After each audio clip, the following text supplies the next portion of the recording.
there, my name's Gill Tiney. I'm from Collaboration Global, and this is our podcast, Being Human, Hidden Depths. I'm going to be interviewing some of our members from Collaboration Global, and they're going to be sharing with you their extraordinary lives. Although they would probably believe they're just normal, everyday, average humans, but they are extraordinary. A bit like you and me. We all have our story to tell. We've all been through difficult times, and we've come out the other end having learnt an extraordinary amount about ourselves that we can share with others.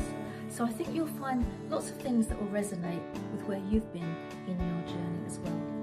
I look forward to seeing you on the other side.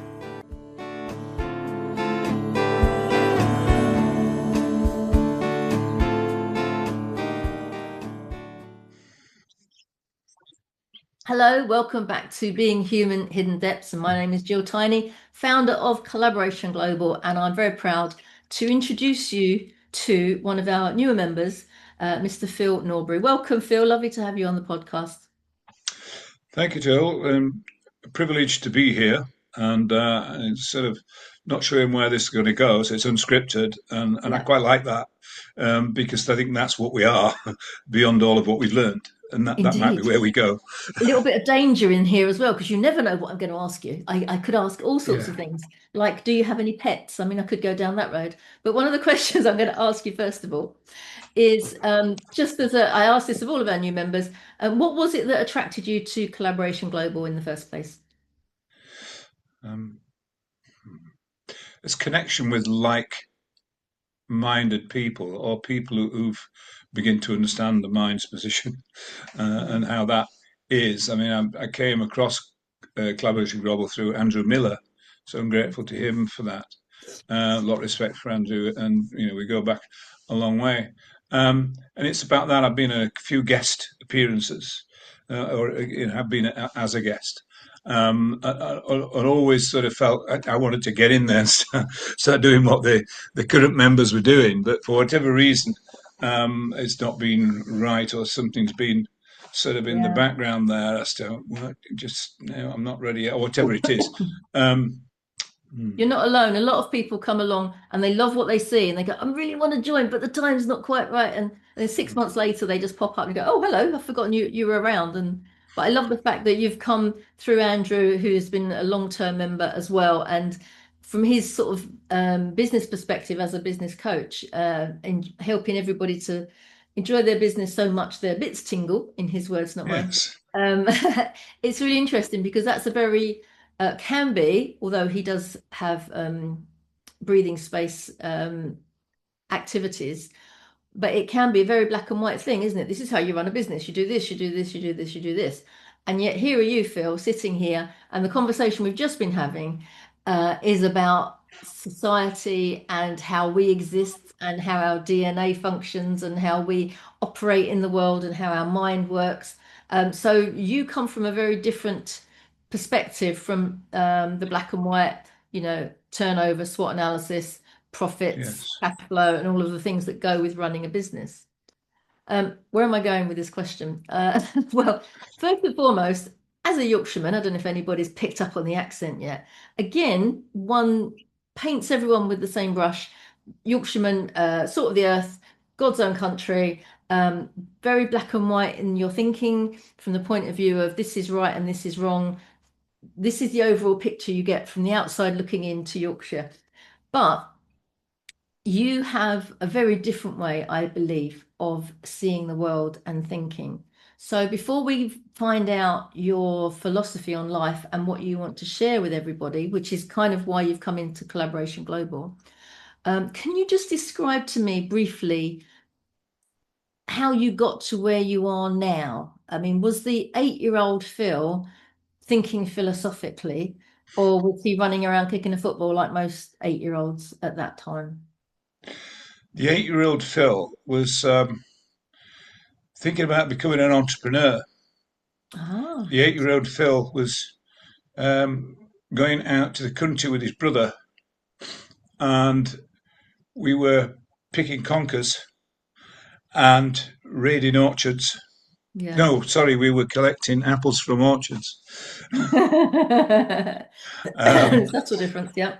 Apple orchard and the likes. And I was selling them at school. so, Right. so the entrepreneur was there. Yeah, and the highlight or low point of that, depending on your perspective, is that the guys at school used to get a money for having their haircut, and I bought one of those comets. Do you remember those things? You used to be able to Yeah. cut your own hair, and I bought a comet, and I cut all the lads' hair in our.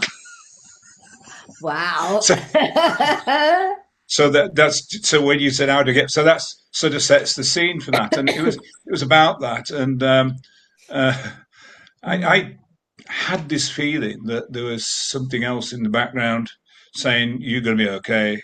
You don't need to do this academic stuff. right. And part of me didn't really enjoy it. Mm, Concentration was not the best thing unless I was outside yeah. looking at nature and the likes and doing sport and climbing, I climbed chimneys and all sorts of stuff. Wow. So that was the 8 year old me coming forward. And I was always going to be an entrepreneur, always wanted my own business. My dad had his, but it was always going to be that. So that sort of said, I don't really need this education. All And right. it was so, and what's that about? So, and that was it, really. That was my mindset at the time. I did it, went through the motion, Mm-hmm. but it was really difficult um, to to find something in the education that involved something I loved from a heartfelt perspective. Yes. Just wasn't Yeah. there. So I was a young bullock, wanted to be in nature, frolicking in the meadows, and I was in a room 8 hours a day, 5 days a week, Oh. and that's just completely against the nature that was barking within, saying, "Hang on, Mm, all these guys are really soaking all this information up." But some part of me, and I didn't know what it was at the time. Now I can mm, look back and say, hmm, it's yeah. sort of I don't want to take that on board because I know how we operate. I'm in part of nature. I don't need to take all that stuff on board. Yes, I did for certain to get certain keys to certain ways of earning a living. So there's a bit of conflict there from where you go, I guess. I suppose Yeah. the strategist within you can see that you need to jump through that hoop and jump through that hoop for society to accept who you are and what you're doing, and for you to get the Yes. reward of the cash. Yeah, yeah. I didn't want to. I didn't get that at all. Didn't want to think about Mm, that at that time, um, for whatever reason. I mean, yeah. And looking back, one of the key aspects in later life, I found there was some kind of a trigger going on, some heavyweight density, and that was a time when I was unable to do a simple maths calculation that my mm. dad was imparting to me, and he walked away and called me thick, and Oh. that's so, Oh. so that's the criticism bit that comes in. Yeah. And I'm not sure that was the bit that made me disinterested in education. I'm not blaming. I don't blame anybody at all. There's No, no. I've been no. through the blaming bit, but all of that stuff. So I don't know what that was. I came through from there.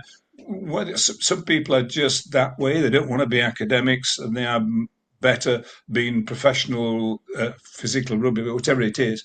I Yeah. now know that it's good to go through the education, but I was in a situation. I don't need to spend most of my life as a child developing in a box. And so I suppose that was the underlying thing that I was just not prepared to jump through Mm. these hoops. I So think what, that's it. so at what point in your life, when you presumably discovered being an entrepreneur and running a business, and when did you feel like you were a pig in the mire and enjoying yourself and in a square peg in a square hole? When did it kind of connect Yeah, for yeah. you that this is who I am? Well, the toeing the line bit came from becoming a mechanic to join my dad in his business. And I could do that well, and I could do it quick.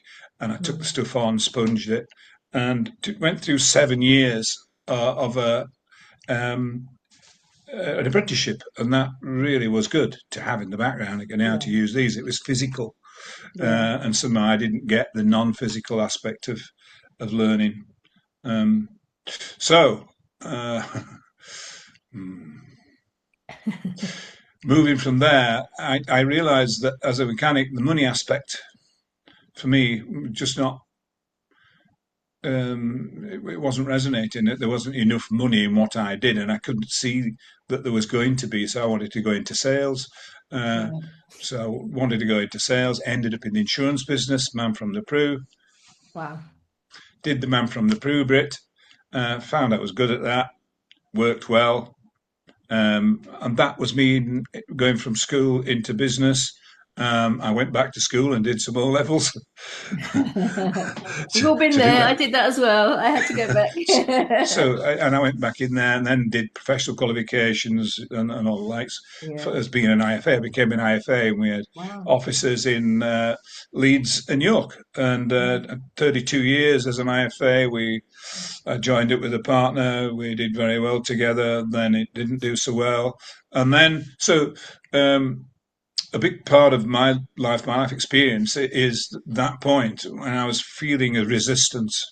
This is where I've gone from, whatever was gone in the background into something else, which was a resistance in me I couldn't explain. Mm. Um, and that neither could mainstream medicine, but there's a resistance here, and I started to lose weight, blah, blah, blah. We could cut that long story short into into a situation where I was blaming the business for the Right. stress that I was Yeah.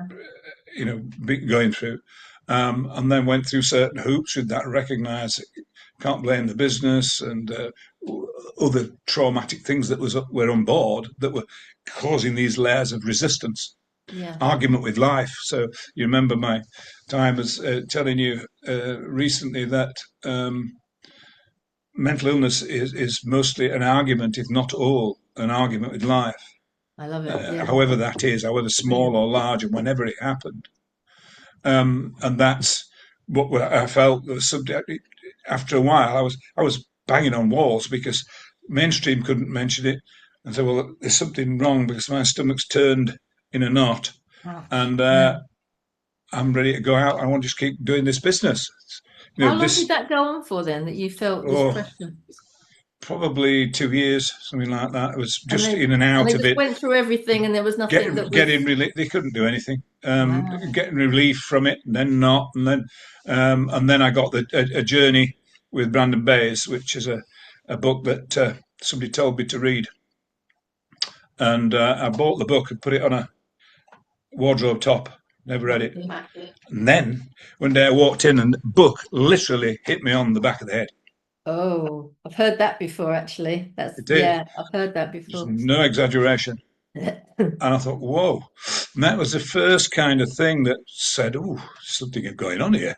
Yeah. um, so before that, I've not learned that there was something I could talk to myself inside and start to communicate with something else, So, and I was able then to get some assistance with my condition, which was just a real tension with inside.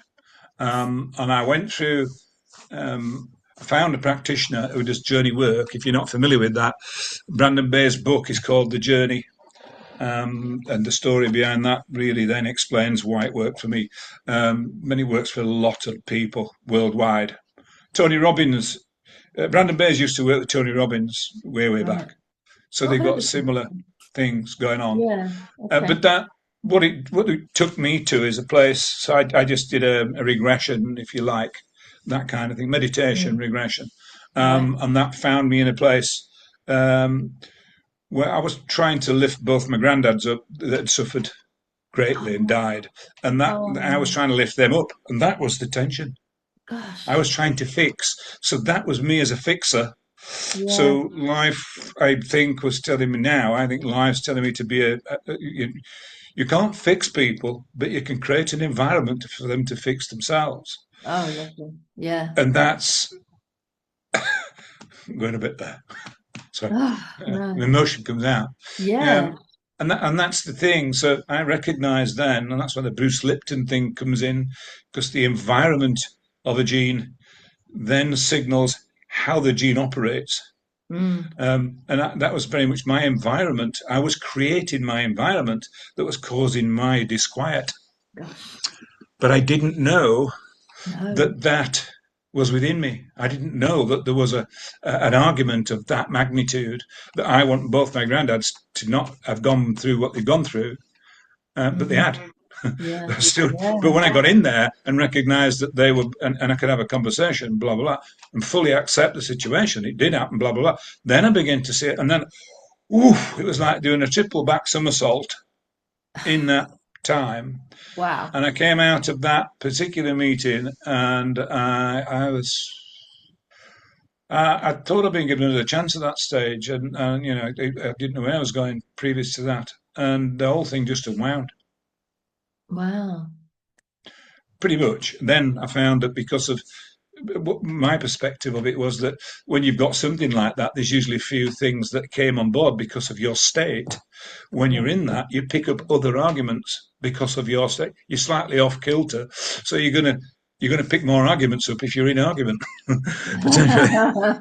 I've never So heard it considered like that because there are some people that want to say, right is wrong and wrong is right and black is white and all the rest of it. And it's just like there's something in them that they're not happy unless they're kind of stirring the pot. It's yes, something. I mean, I remember my ex-business partner came over to our house for a barbecue one day, and my husband was sitting there doing the barbecue. He came over and he put a glass there and a glass there and a bottle over there and he went, right, Alan. And the way he said it, I went, no. He said, what do you mean no? I said, no, you're not doing that here. This is not that conversation. Why are you in this state? They said, stop it. You're yes, not. And yes. he's like, what? He thought it was entertaining for him, but he was about to question my husband so that he got riled up and got angry and not necessarily upset, but kind of he was going to have fun with that kind of scenario. And it's like he was constantly ready to get people to go, what do you mean? What? And it was like he liked that energy of It's it, negativity. it Yeah, and that energy is sort of I know but you don't type thing as well. I Yeah. know what you don't. I know that there's unconscious stuff. I know I've been through the unconscious bit. I know what the unconscious is. And the Mm. danger is that right now we know that so many people have got unconscious files, or the black box, if you want to call it that, because we've all been living in separation in certain Yes. uh, views. We've been Yes. living in separation, chasing stuff, and being in survival mode, as they say. Totally true. I talk about this all the time that community is dying. COVID is the thing that separated us, that made us realize that we were separated, even though we had been, we just hadn't spotted it. And then we've kind of gone back to normal, but normal actually isn't normal at all.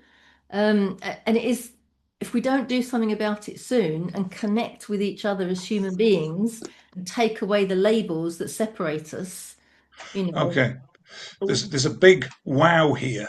yeah, go for it. It's going forward from where we were just then. Well, I'm saying it's a bit conceited to say that, maybe, but I think it is because I got when it came to me, I got, oh, uh, so 200,000 years ago we hit the Earth, Yeah. and we'd already been on the Earth in some form. And Darwin's theory of evolution and survival of the fittest and all the rest of it has been slightly, challenged at the moment. Mm. And the fact that we evolved from apes, there's now scientific evidence that that's not true, Mm. because we couldn't have actually evolved from the previous last ape to the year 200,000 years ago. It couldn't have happened because our DNA, chromosome 2, had been fused in such a way that it couldn't have evolved from the previous one that they found. It was Wow. just completely different. Mm. So, wow, moment. That's a geologist saying that to me, who's got the proof, and it's Right. documented. And I've got Right. all the document, blah blah. But that so I didn't challenge at first. I thought, and you mention it to people, and they're going, "Oh, Mm. uh, how do you know that type thing?" And even people like Alice Roberts, they don't really badge this because when you've been taught in a certain way at Yeah. university or whatever, it's very difficult to take on a challenge of the seat of that learning. Yes. Anyway, this particular thing was that. So, what actually happened then if we didn't evolve from apes? again, I don't know how much of this I can prove to you, but there's certain things that'll come out later, maybe that will. Yeah. But if the DNA was of that state, and the difference between that and all other apes and the likes of us was slightly different. They didn't have the prefrontal cortex that we had. The front goggles, as I mentioned to you before, the special goggles that we can see and we can make intention. Um, we didn't have that previous to this. So what happened? We don't know. There's a mystery. Mainstream science looks at that and says, we don't know what that is. So they put it on a shelf. So then Mm. you can make your own decision about that. So, but the point is, we've not been told about that point. So if you want to play that forward a little bit, and we've got a prefrontal cortex that knows how to sing, and no other being does. And we so it what mechanism is that? What does it allow us to do? Then we learned to perceive and be in competition and go out there. And you could then say that that's at the point where we began to separate from being what we were born or what we were developed as then. So that the point of separation. You could Right. run that forward. Right. Um, the Mayans died out. They were sacrificing their children, so there's something a little bit wrong there. But the Mayans died out without a lot of trace and without much evidence of why the Mayan race died out. So then you come forward, and what happened to us? Well, we've been in perpetual wars. So Hmm. what did these goggles do? They gave us a special ability to compete and all the rest of things. So it's a question really. Have we got to a stage now where we've gone through all of the errors that you would have with this special pair of goggles? And we're now at that stage where the final curtain's up to say, you've learnt a lot now. You've recognised that there is no way it works to chase in separation something. You've got to stay at one. So the message is be at one with Earth, be at one with the connection with nature. And we've been pretty much out there racing ahead of a connection. So when we be, I call that without hidden motive. It's something that Jesus said at some point. I'm not religious in any way, but that what he said was, so when you be, it means you can be in this moment without hidden motive. It means you're not thinking about going somewhere else. You're not trying to race ahead. You're not thinking somebody should be doing other than they are, including yourself. You're able to be.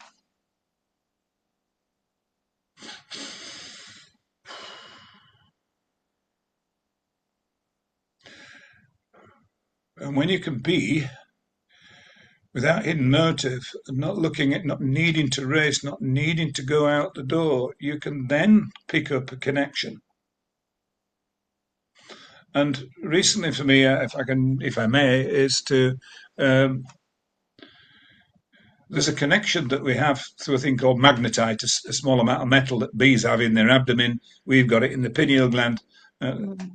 And they're now beginning to suggest that that's the part of our ability to connect with the magnetic earth. And when we do that, we can achieve much more. We've lived in our perceived limitations.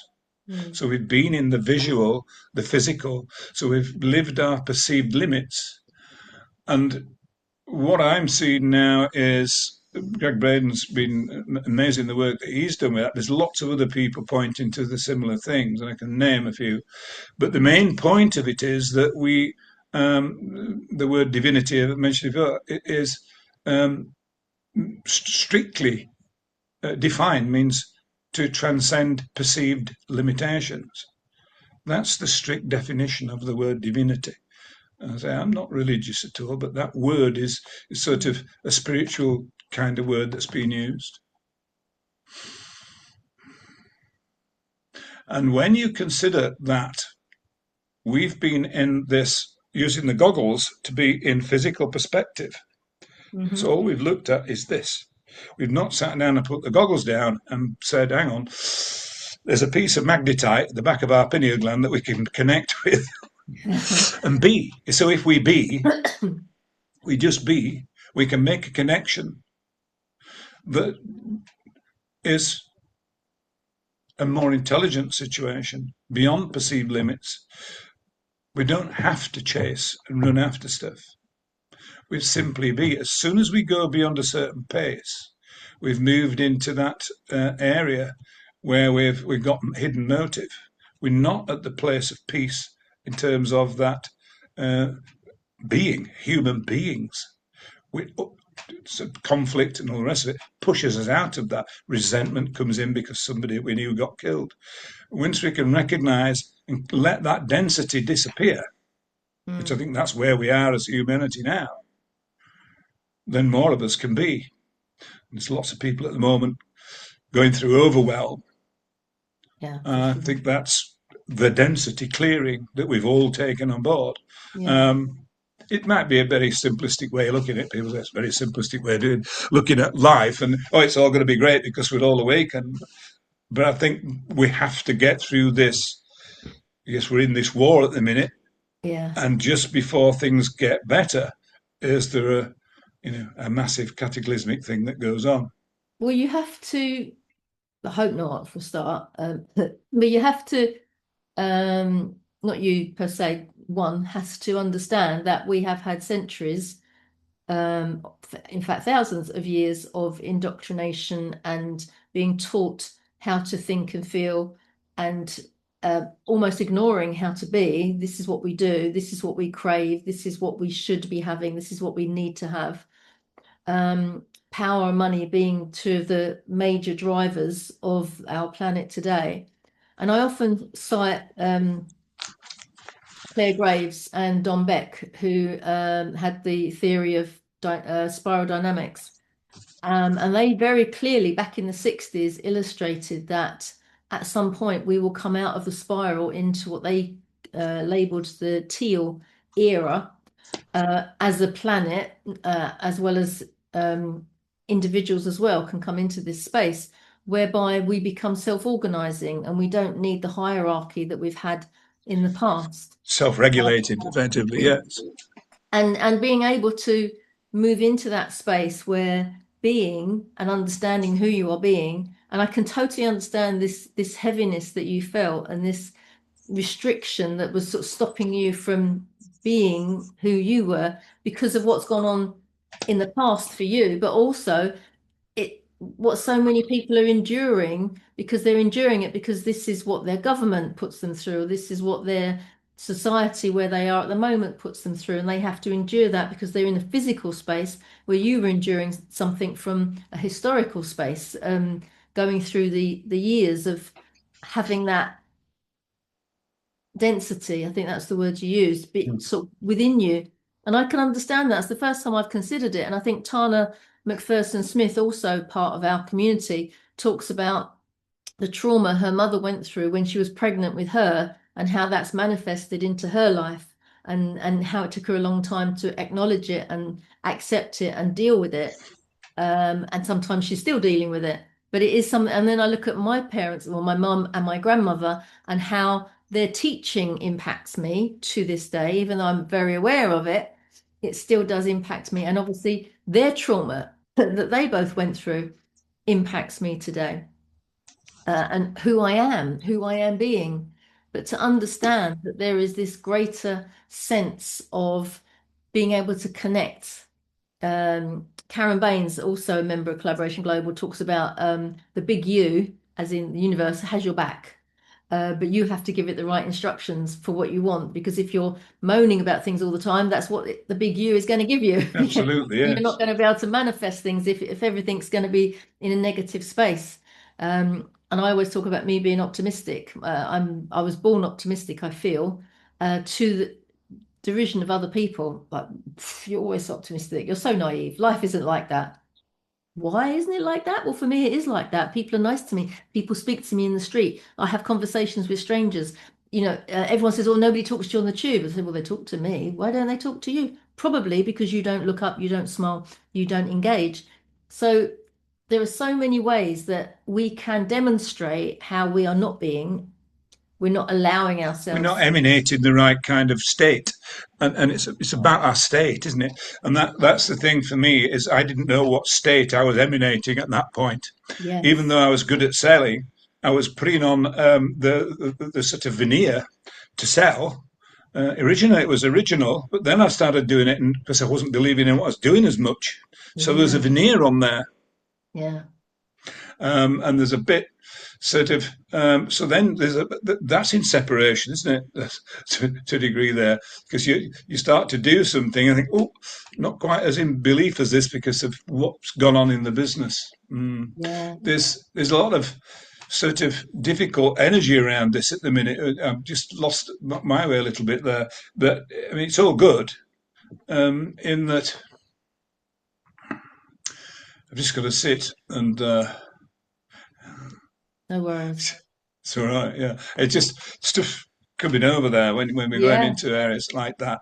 Uh, just you got me to that place there, and I've gone back to somewhere which is yeah. You were saying We're talking about the state of the world where we are with spiral dynamics and the teal layer, and how self-organizing wasn't possible when yes, they were talking about this theory. And now it is yes, possible through the internet and AI and all the things that we're accepting. But we still have the old systems in place that are kind of moving against the way people are emerging yeah, because yeah. they're It's a understanding who they are being. yes. I think that's the it's that point when I sort of came from a view of life. That's why I was difficult there because what I saw was a physicality, Yeah. chasing stuff, getting money. It was all Yeah. about money. Just I was living at 100 miles an hour everywhere, and I Yeah. was at the point there where that life was just going, "Whoa, you're not listening. Have this." And that's pretty much what that was. Yeah. And it does it. I get it now occasionally. I get you're not listening. You're not connected in that way. Boom, and I know exactly what's happened. It's because I'm just racing ahead. If you can imagine a body going and you're chasing, and there's an avatar which is 5 yards behind you of where you might be.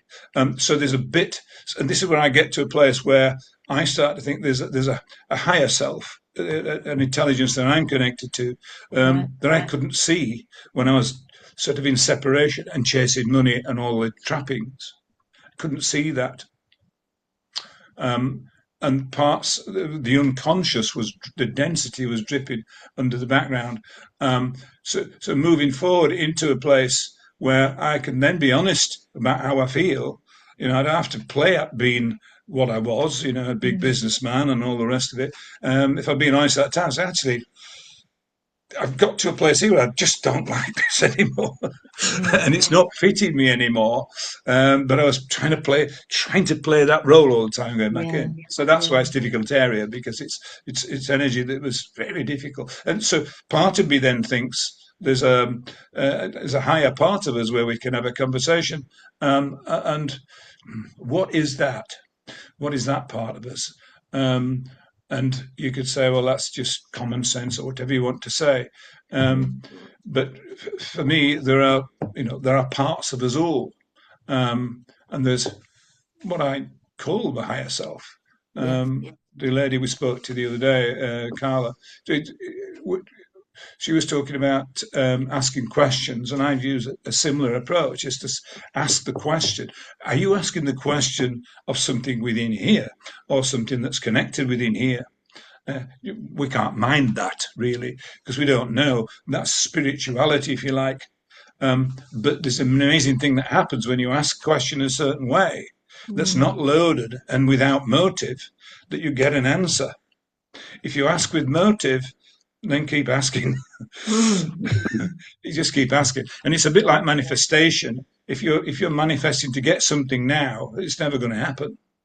If you want something, you can't manifest it. You've got to manifest in a certain way, as though it's. And I can take you through that, but that's probably one of my workshops is Yeah. to get to a place And that's all about this being I was talking about. If you Jesus, a lot of the stuff that Jesus said is written down with ask without hidden motive and be surrounded by your answer. Mm. Now that takes a bit to settle in, but when you get that, and even say it now, I get tingles. Ask without hidden motive and be surrounded by your answer. Just sit with that. That's so powerful Mm. because you're not grabbing anything. You're not trying to get to something to enjoy it from here. You can't get there from here. You can't get to that place out there. You can't. You've got to assume it's already happened, and that Mm. sounds whoa. I can't get there because the mind doesn't understand that present moment. Mind doesn't understand the present moment, and that's one of the key things that people begin to understand when they first get their experience of awakening is that the mind's trying to work their lives and trying to run their lives. But when you understand, once you hear that, your mind doesn't understand the present moment. Oh, it just stops people in their tracks because mind needs to be involved with this all the time. Yes, it's a great tool, but it's not the bit that runs us. It Mm. was running me because of the traumas and whatever. So if you're in that, then you're consumed by that. Yes. Yeah. But if you can Even, find a way of, okay, sorry, no, I was just thinking, even from a logical perspective, some people are going to be sitting here listening to this going, what? It's a bit strange, but think of it from a logical perspective. If you've ever done this, and I have, at an event where we were told to, what's the current problem that you've got? And you think about a problem that you want solved.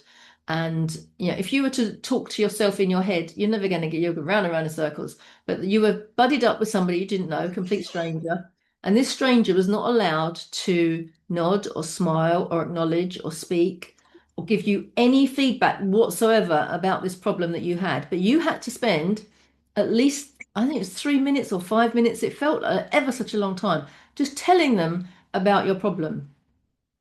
And by the end of that time, when they said, right, you've got 30 seconds, wrap it up, you'd found that solution to that problem that you'd never come across before.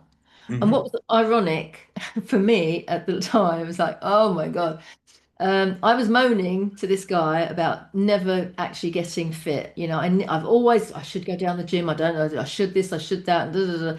And I sorted it all out in my head and what I was going to do and when I was going to take action and all the rest of it. And it's like, it seemed so obvious. It was like, it had like, I downloaded the answer. And then he sat there with this kind of like half a smile on his face, not giving me any reaction. And in the end, I said, so what is it you do? And he went, I'm a personal fitness coach. So I was like, okay, thanks, universe. It was like, wow. It was so clever. So even when you don't expect it, sometimes you just have to go through the motions of letting the universe talk to you. Talk in your Yeah. car to God or whatever, Yahweh or whatever name you want to give it. And the solutions come to you because they are given to you. And whether you think, oh, it's my mind just telling me what I already know, that might be so. But actually, quite often, something comes out of the left side and you're like, oh, I hadn't thought about Well, that. And it is like that mic drop moment. It's like, why didn't I see that before? there's a distinction there that helps us to clarify that. Um, I think, and in my practice and my experience is that I talk about cerebral. So when we've been cerebral, we're in physicality. We've got the Mhm. goggles on, virtual reality. Yeah. When you drop to the heart space, different ball game. And if you want to involve your gut as well, there's sensory neurites in the gut and the Mm. heart, which are same as the brain, Yeah. but the brain does an awful lot more. Sorry, the heart does an awful lot more than the brain. The Yeah. brain's a tool which is conducted by the heart, in my experience. And the more I learn to come out of the head and do heart brain coherence, which is another Greg Braden thing, but I've practiced in it in other ways. I was in a Buddhist center for 2 years. I went on Buddhist retreats and stuff like that, going well about. Mhm. And you learn at this point then to go into this heart space and Mhm. be able to be, and a certain breath. And your breath is obviously heart and lungs connected to the heart. And and then you get to another place. so that you dropped out this space here, which is protection. If you've had a traumatic Yeah. experience, we've all had Yeah. humanity's had a traumatic experience, so we tend to live cerebrally. So if we can move from the cerebral mind, because mind wants to wake stuff up, mind wants to do this, that, do that. If you go into the heart space and say mind doesn't understand the present moment, mind would say to you, well, I've got no business there. I'm only interested in what's going on in the future because of what's happened in the past, Yes. you Yeah. might say. Yeah. But it's one famous thing that Eckhart Tolle said. That's one of his famous things, and I've read a couple of his books. Mm. That was amazing. That was the first real evidence I'm looking at here. A guy shed all his traumas in one foul swoop. He didn't Wow. awaken, and suddenly all of his problems and his incessant thinking, a freight train's running through the middle of my head. He shed that quite quickly. And he was at the verge of taking his life. And this used the words were, "I just can't live with myself anymore." He said that to himself. So the words we've just been saying that you say to a certain part of you, or Mm. whatever's in that 3 meter electronic magnetic field. And when he said that, he said the whole lot just started coming off. The density left me. Wow. And then he wrote, but he was doing workshops on stuff, but he was consumed with his thoughts, and he was got close to taking his own life. Mm. And that's when he said that. So when he said that, the whole lot came out, drifted. So I have a lot of respect for him. When you've read his book, you know that it resonates because it's just truth. All he's writing about is what he can't see now because his mind's all of what the density that he had. He still has a mind, of course. The mind's a marvelous piece of kit, Yeah. and we'll love it to bits.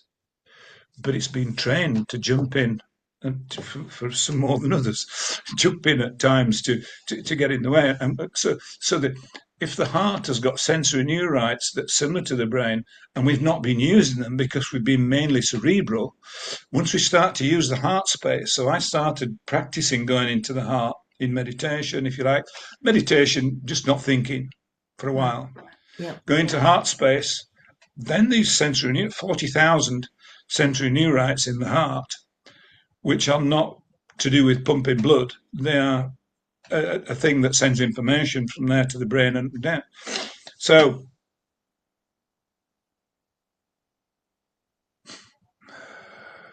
once you realize that and you can start to think about that a bit like the DNA and how our DNA works, then the sensory neurites, 40,000 of them might start and begin to fire and work where they've been previously shut down.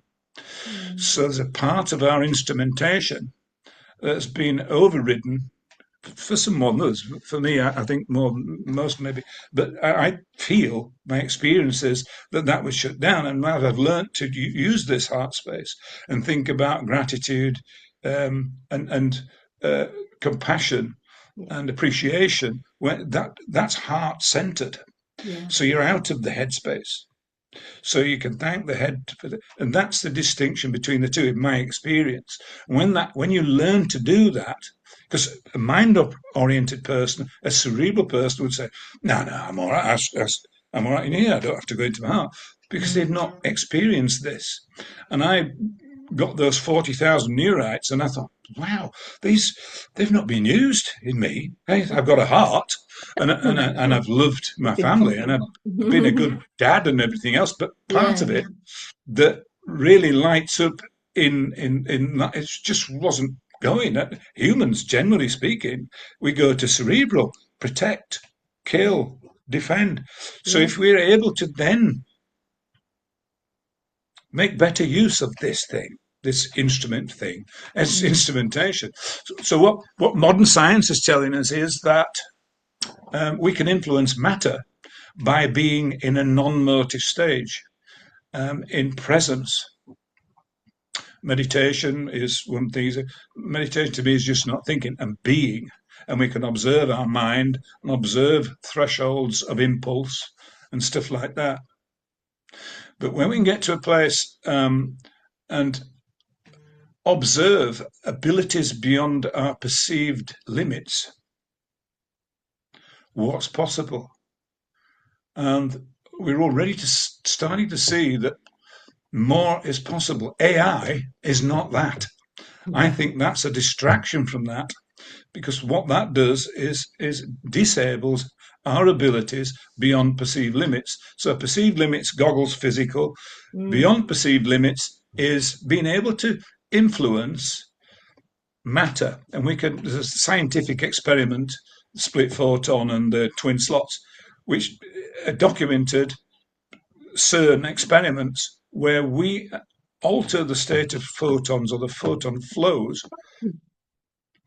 by looking at them, just by observation. Yeah. So, and what quality of observation is that? Yeah. Next thing that goes on to that is, it's evidential, is um, the highest brain states that we can achieve. So we used to have alpha through to theta, beta, and all of those things. But now, what's been documented in under laboratory conditions is that we can. There's three other conditions that we can achieve. Epsilon being the lowest, which is a 0 hertz cycles per second brain state. That means that the heart stops. Gosh. Buddhist monks can stop their hearts and still be conscious and alive. Mm. Now that starts to get a bit, but it's true. That's Mm. evidential. And Mm. power. So this is the putting together spirituality being evidenced in science. Yeah. That's my. I have a frustration in that. So that what's this talking about? This is talking about going beyond our perceived limits. So Alan, bless him, said. So we talk about the bigger picture, and yes, we are. But a lot of people with a mind orientation would say the bigger picture is the bigger physical picture in Yes. virtual reality, not the bigger picture beyond perceived virtuality. So I'm talking about going beyond that. So we thought we couldn't get beyond alpha to beta, delta, theta, all those things. We've Hmm. now got to three brain states beyond that. We can influence matter by looking at it. Yeah. I'm getting a bit giddy here, so watch that. But ego's trying to get involved. But look what I know. But it's not that. But But yes, that's the only way our planet is going to change by moving the majority of people into that space of realizing that we have to lead with our hearts and not yes, with our heads. And that's part of what Collaboration Global is about. It's a space founded on love, and we know that love is our superpower, if you want a phrase to pin on it. And we know that, I mean, one of our members, I don't know if I've told you this already, Phil, one of our members has a company called the World's Greatest Experiment.com. Go look it up. And it's all mm, about how he's finding people to fund certain causes around the world. And those causes don't just hold their hand out and say, thank you very much for the money you're giving us. They have a job to do. And that job is to love the business that has sent them that money. And yes, that love will support and make that business successful. And as an experiment, it's working already. And it's love. one of the people that is helping is over in Lahore, and she's a member of Collaboration Global as well. And her school has gone from about 41 pupils to over 200. And they've built the school, physically built the school, and they're now being fed and clothed and taught. So, and now we're getting businesses who are interested in supporting them when they come out of education so that they've got a job, which they can then send some money back to the school. So they've got a circular economy and all of these things because somebody acknowledged and realized that love is a powerful thing. So it's doing some doing, but the actual love is the thing that's making the magic, if you want a word for it. Yeah, work can make love visible. Exactly. And that's Khalil Gibran, I think he's an Iranian author who wrote The Prophecy. Right. That's one thing that sits really high Yeah. for me is that work can make love visible. And while ever your mind's telling you, I don't want to be doing this cleaning today, well, then you look at the love of people that get in certain ways, and I've had to Yeah. do it myself. But it's that once you focus on the love that you can bring, then the heart, it's heart center. But what more can we do? Because we actually didn't know we had three more brain states, Yeah. and they're all at the same. They're all conscious. They're all at the same consciousness, just different brain states, and we can access different parts of this field of all things with each brain state. So there's much more. It will look, there's evidence to show that there's much more we can do. So AI is a distraction. That's another schooling item. Say, oh, yeah, we could go down the AI route, but actually, yeah, let's keep that on one side for a minute. Let's do our own AI, if you like. Not AI, is it? It's human intelligence Mm, beyond perceived exciting. limits, beyond perceived limitations, and getting beyond that.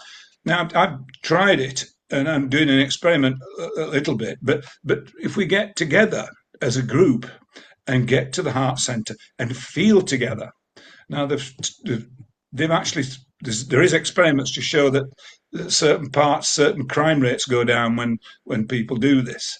Mm, Um, and look what we've been in. We've been in a narrative of woe and blah blah blah. So what does that do? You mm, automatically react, no matter where you are. If you see a news item, it demands that you react in a certain yeah, way. But if you and it's difficult to be resilient around that. But we yeah. start to then do this other thing where we get together and feel together, and we know we can influence matter.